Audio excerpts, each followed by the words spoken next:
Hello folks, today is day 7 of the Hypostatic Symphony event and the last challenge is finally out. In this challenge, you'll be fighting all 3 cubes. Sadly, you only fight them one at a time and nothing has changed. They behave exactly the same as the previous days from this event. The order you fight them is Anemo, Electro, and then Geo. To get all the rewards from this event, you'll need a total of 20,000 points. To get the unique name card reward, then all you need is 14,000 points. Anything beyond that is just for extra Mora and weapon enhancement ores. This means you don't have to stress too much over the points. You can always get more ores by talking to the blacksmith and have them guide you to mining nodes. Well, let's go ahead and claim our prize for the week. We get 2 of every talent book,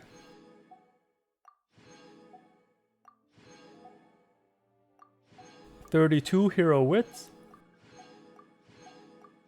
a special nameplate, and if you get 20,000 points, you can get an extra 32 weapon enhancement ores. Now let's go look at the modifiers. Just pick enough modifiers to reach your milestone of 14,000 or 20,000 points. Like always, I picked the ones that do not affect my damage directly. In this fight, I will not be taking the stamina debuff since I don't need those extra points to put me over the limit. There's also an attack decrease based on your character's health, both lower and higher than 50%. Choosing lower is easier since you can always eat food to heal back up. For the resistance, choose the one that your main carry does not do. I always pick the easiest time limit. And since there's a lot more modifiers this time, I don't need to choose the HP buff in order to meet my minimum requirements. Your team choice is very important this time since you'll be fighting all 3 cubes back to back with the same team. You'll need your main carry, of course, and in my case it's Razor who does physical damage. I always like to have Geo MC since his abilities help with all 3 cubes. Kaya will be taking care of Electro Cube's last phase. His ult will help me destroy all the scattered cubes pretty quickly. He can also help create superconduct on the Electro Cube which will increase my Razor's damage. The last unit will be a flex. I chose Bennett since he provides an attack buff and can heal me if I get low. However, if you do not have a Claymore unit to take care of the pillars from the Geo boss, then make sure you pick one. Noelle is the best free-to-play choice since her burst can destroy all 3 pillars at the end of the Geo boss phase. Luckily for me, Razor using his burst can also destroy all 3 pillars in one window, so I don't need Noelle.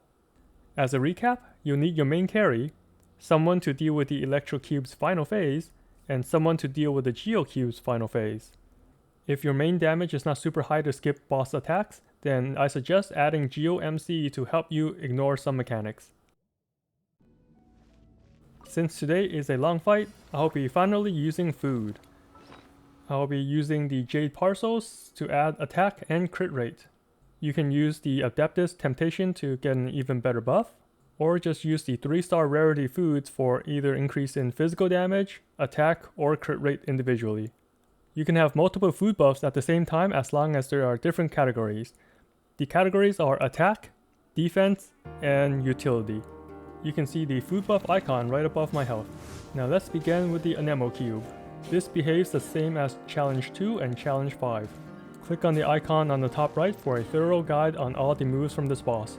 The overall tip is to destroy a wind prism every time it goes invincible so you can ride the air current and avoid all the follow-up attacks.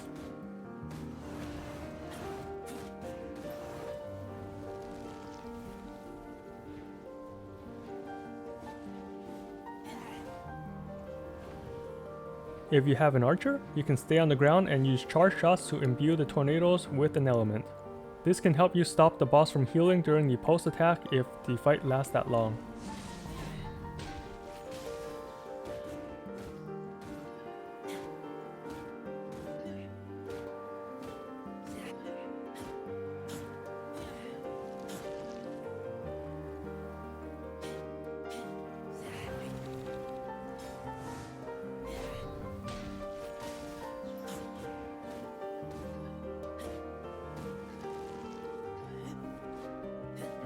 When it transforms into a butterfly, glide on over and give it a nice plunging attack.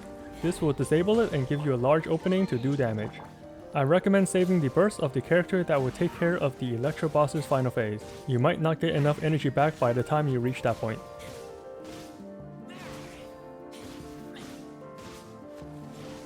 The final phase of the Anemo cube is to gather all 5 orbs that's floating in the air. They spawn randomly and one of them will move in a circle. Do your best judgment and use the wind currents to go up. You can always stop the glider or use a plunge attack to come back down faster.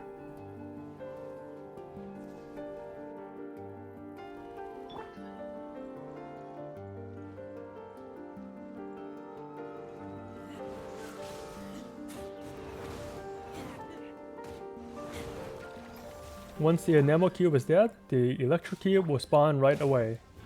Click the icon on the top right for a more detailed guide on the Electro cube.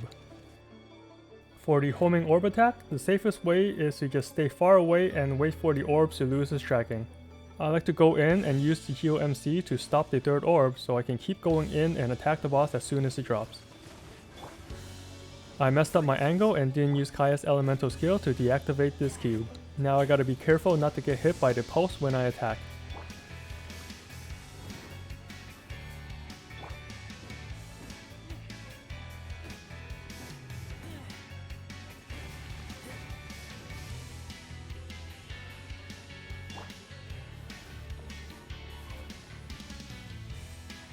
This time I got a better angle so I was able to deactivate the outside cube. Now I can attack without worry.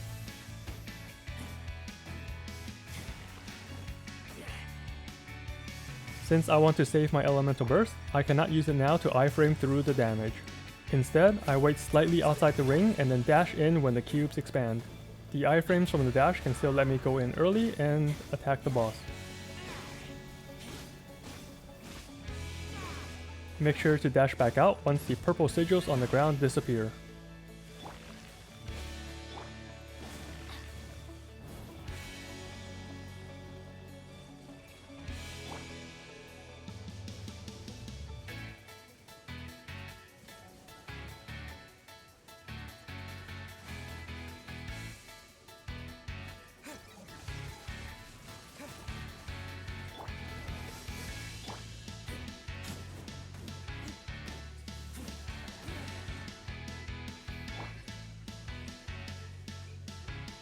I also use GeoMC's burst here to stop the Electro ground waves.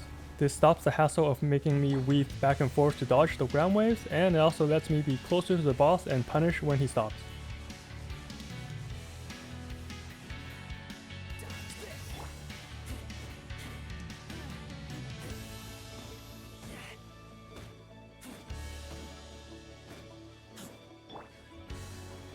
Once you reach the last phase, use your elemental burst and skills to help destroy the scattered pieces.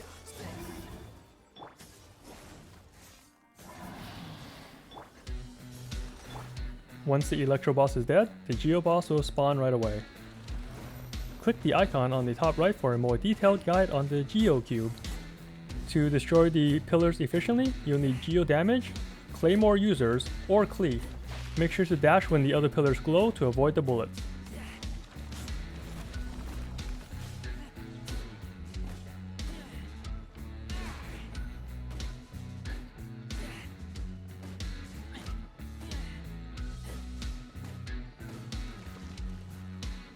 When the boss is invincible, I head towards the center of the arena so I can quickly go to the pillar that the boss is on. Since I don't have GeoMC's burst ready, I'll have to destroy the shield prism the proper way. Remember, don't be afraid to use food and heal up. I want to make sure I'm above the 50% threshold so I don't get reduced damage.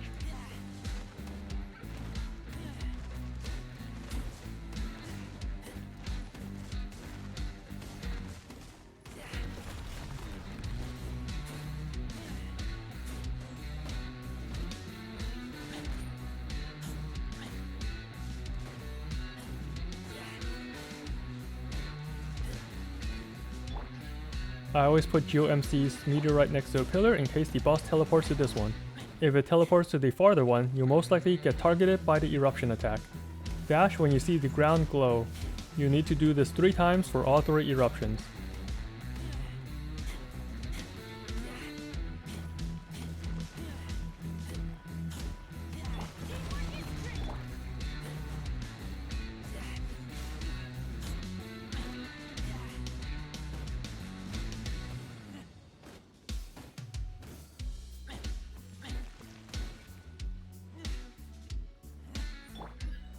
Again, I put GeoMC's Meteorite next to the pillar so I can get ready for the Quake attack.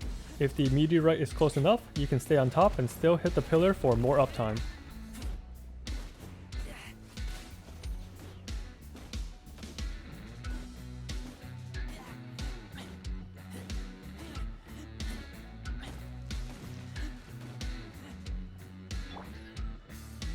Once all 4 pillars are destroyed, the boss will go to the middle and quake the whole arena. If you can line up and put GeoMC's Meteorite directly under the boss, the quake will destroy the air and not the floor, so you can destroy all 4 prisms. If you miss, you can always just stand on top of the Meteorite and wait for the quake to be over.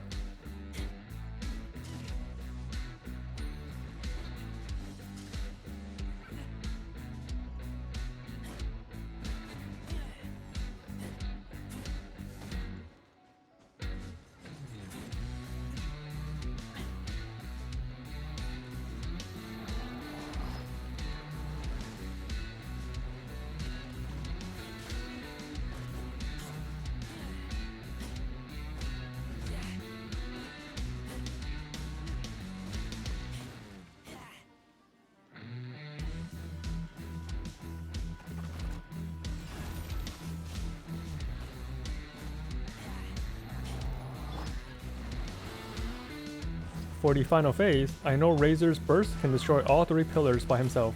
Noelle and Zhongli can also solo the pillars at the end.